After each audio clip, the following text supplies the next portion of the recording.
just like we would fight for our hierarchical position, of course. So, yes. but all that's gone now, and now we have this, and now we're figuring out what to do with it. Now, what you said there about the sort of the position of the journalist in the chair and how they become an automaton because their role is so prescriptive within that corporation, that's no different to something that, Chomsky would have said 30, 40 years ago. You wouldn't be in that chair if you didn't share the beliefs of the corporation. This is for me, Of course. Yes, of course. This chimed with something Yanis Varoufakis, the former Chancellor of Greece under Syriza, in that brief moment after the economic crash when there was a surge of leftist populism in Greece, said. He said that when he met with the EU, he realised, even when talking to the most powerful minister over economics with whom they were arguing about their sanctions, he recognised that Chancellor, he was someone like German Chancellor or whatever, said that he only had the power, and in some way plainly obvious, he only had the power afforded to him by his role. That suggests to me a kind of intransigence, and like when you talk about sort of people in a mainstream media outlet, that they're a representative of a certain set of ideals, well, the same becomes true in the political establishment. Now we know that there are relationships between, obviously we've known for a long time, there are relationships between media and government that involves lobbying, commerce, shared interests. Now I know that when you talk about it from a sort of an anthropological perspective, you say of course we would all protect our positions in a hierarchy, and this returns me to the point, Jordan, where it requires of us as individuals a kind of personal awakening, that perhaps one has to undergo a kind of nekia, am I saying that right, that kind of journey into darkness that that you have recently experienced, and I'm sure most of us have our own version of, and to come out the other side of that with a conclusion not being how do I achieve more as an individual, but how do I convey love? How do I convey Christ consciousness? How do I? Let's start with that then. So first of all, everyone is now a TV producer and a radio host if they want to be. If you have a voice, you can communicate with. You have the technology to communicate with as many people as you want. So then the next question is, do you have the will, the ability, the desire, and all of that? But you certainly have the technological means. So it isn't that people have been rendered voiceless. They have in certain regards, but in other ways they're so powerful that it's absolutely beyond comprehension. And so, and I would say, well, I'm definitely of the mind that it would be best for everyone to orient themselves. And I've tried to figure out what that orientation would mean. And some of it is, and I've used history as my guide as much as I've been able to, philosophy and religious ideas, all of that, trying to puzzle this out. It's like, well, the love part is, okay, you have to decide. You serve someone, that's an old idea. It's Christ or Satan. Fundamentally, that's an archetypal reality. And what that means in some sense is that you're either working for the betterment of things because you're in favor of being and its flourishing, and perhaps even its playful and beautiful flourishing. You've decided that, despite the horrors of existence, that would drive you to resentment and bitterness and hatred and the desire to destroy. You've decided, no, I'm going to aim up. And that's love. It's like I'm going to aim up, and I'm going to bring everything I can with me. Okay, then the next thing is truth in service of that. And one thing I learned, I think, is that I tweeted something out the other day, and I see people all the time, and they have something they want, and then they use their language to get it. Okay, that's not how to use language. That's wrong. And the reason it's wrong is because why do you think that your theory about what you want is right? If it's wrong, then you're saying things that are wrong. And so I would say instead, try this. Say what you believe to be true and accept what happens. And that's an adventure, man. You do that for 10 years, and your life will be so different that you won't be able to believe it. It's unbelievably adventurous to only say what you think is true and right there and then, to be in that moment and to have decided that there's no agenda.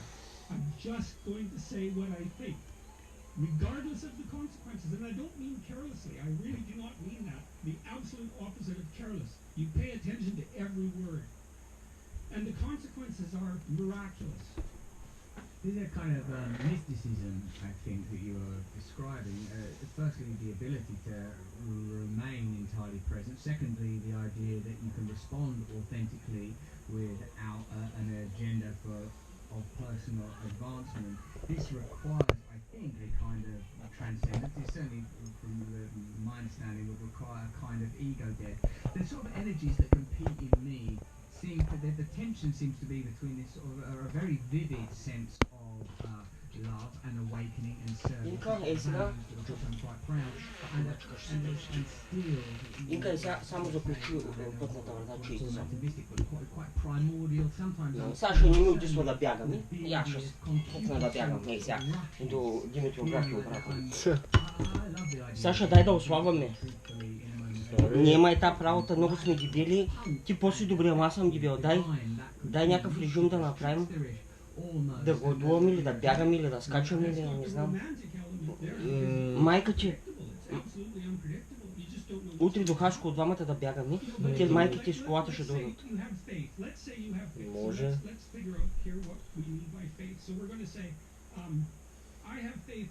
Аз искам да стана голям, Саша, объркваш и мозъка, само английски, вземи да не знае български и украински и само на английски ще чатка. Няма. Само на английски. Аз как? И я пускаш, и ги пускаш. Да, вече е 5 години наред. Вземи да забрави българския, ще вземат да я рекат в училище, тя не знае български. И украински не знае, само на... Этот китайцы Балаков я вся понимала. Так И что... китайски сега, и тоня кореец да научи и корейски, и страшна работа. Няма, тя не знае. Не знае. Ела, Инка, Ина, вперед. Поехать. Алло, ма! Все же обалдели.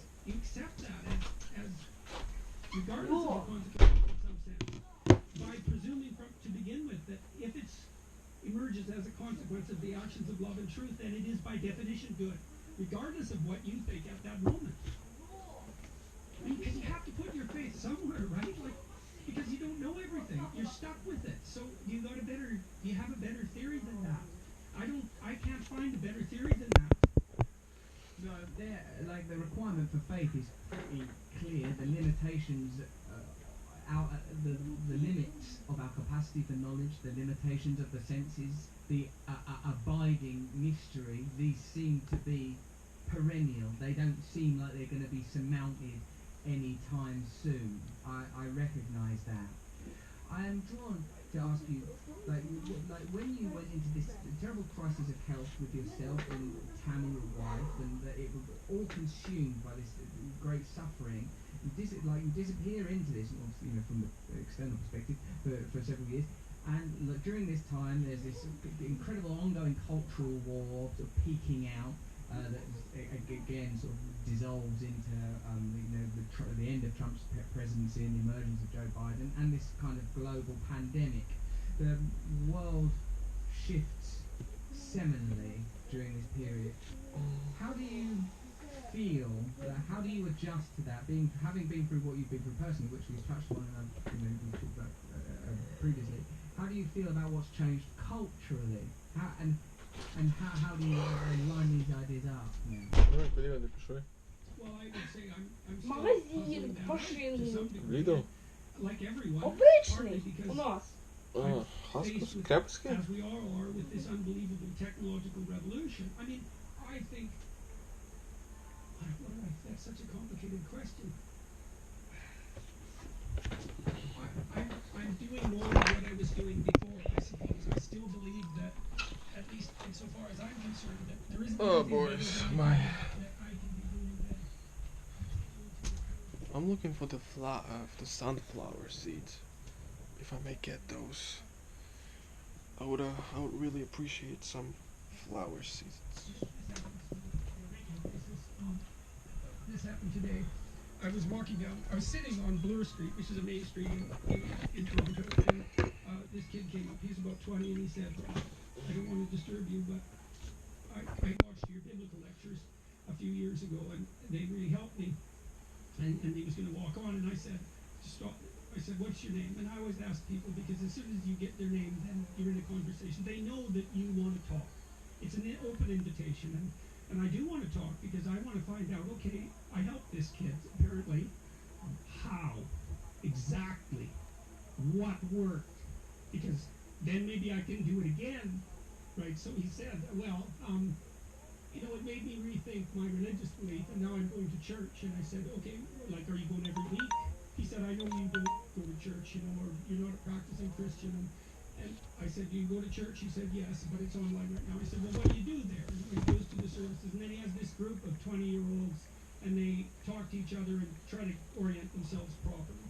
And I thought, well, that seems good. That seems like a good thing. So, and he said that, I said, well, what else did you learn that was helpful? And he's going to law school. And he said, well, I learned to stop comparing myself to other people and berating myself for what I didn't have, and I learned how to reward myself for making incremental improvements. And I thought, so he's comparing himself to who he was yesterday, which is dead on. It's like, there's no envy in that, man, and that's a game you can win. And it's an improving game, and anyone can play it. And so I thought, that's great, because now you know how to reward yourself. And so he's in law school in his second year. He said, he's going to be a corporate lawyer in New York, so he has this massive opportunity, because that's an immense opportunity. And he's trying to figure out how to integrate his legal education in the corporate world with his profound emergent morality. And I think, yes, great, man. You hear a story like that, it's like, well, that keeps going no matter what. Like, more of that, right? More of that. You can't get too much of that. And then I can tell people, you know, you are looking for something meaningful. You're not going to find anything more meaningful, more deeper than trying to orient yourself towards the highest good, trying to tell the truth, and trying to further other people's development. It's so rewarding that it's almost too much. That's the problem with it. It's too much. And part of, I think, why I've been sick is because of that too much. You know, partly from observing how much lack of encouragement there has been for people, and how many